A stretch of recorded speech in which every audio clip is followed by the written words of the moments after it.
ಯಾದಗಿರಿ ಜಿಲ್ಲೆ ಸುರಪುರ ತಾಲೂಕು ಪೇಠ ಅಮ್ಮಾಪುರ ಅಮ್ಮ ಶ್ರೇಯಸ್ ಹಿರಿಯ ಪ್ರಾಥಮಿಕ ಆಂಗ್ಲ ಮಾಧ್ಯಮ ಶಾಲೆಯಲ್ಲಿ 77ನೇ ಗಣರಾಜ್ಯೋತ್ಸವದ ಸಂಭ್ರಮ.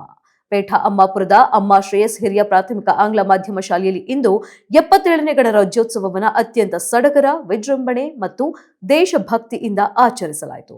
ಬೆಳಗ್ಗೆ ಸರಿಯಾಗಿ 7:45 ಗಂಟೆಗೆ ಶಾಲಾ ಆವರಣದಲ್ಲಿ ಸಂಸ್ಥೆಯ ಅಧ್ಯಕ್ಷರಾದ ಶ್ರೀಯುತ ಬಸವರಾಜ ಕುಂಬಾರ ಅವರು ಧ್ವಜಾರೋಹಣ ನೆರವೇರಿಸಿದರು. ನಂತರ ಮಾತನಾಡಿದ ಅವರು, ವಿದ್ಯಾರ್ಥಿಗಳು ದೇಶದ ಭವಿಷ್ಯವಾಗಿದ್ದು ಸಂವಿಧಾನದ ಮೌಲ್ಯಗಳನ್ನು ಗೌರವಿಸಿ ಉತ್ತಮ ನಾಗರಿಕರಾಗಿ ಬೆಳೆಯಬೇಕು ಎಂದು ತಿಳಿಸಿದರು. ಉದ್ಘಾಟಕರು ಶ್ರೀ ಮುಸ್ತಫಾ ಮೆಕ್ಕರ್ ಆಗಿದ್ರು.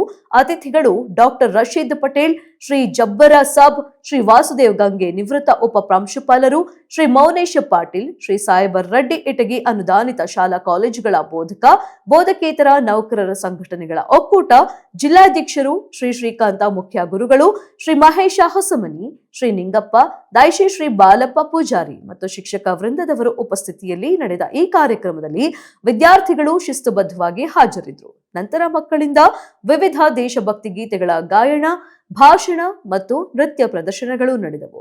ಭಾರತದ ವೈವಿಧ್ಯತೆಯನ್ನ ಪ್ರತಿಬಿಂಬಿಸುವ ಸಾಂಸ್ಕೃತಿಕ ಕಾರ್ಯಕ್ರಮಗಳು ಪ್ರೇಕ್ಷಕರ ಮನಗೆದ್ದವು. ತರುವಾಯ ಸಾಂಸ್ಕೃತಿಕ ಕಾರ್ಯಕ್ರಮ ಹಾಗೂ ಕ್ರೀಡೆಗಳಲ್ಲಿ ವಿಜೇತರಾದಂತಹ ಮಕ್ಕಳಿಗೆ ಪಾರಿತೋಷಿಕವಾಗಿ ವಿತರಿಸಲಾಯಿತು. Third one,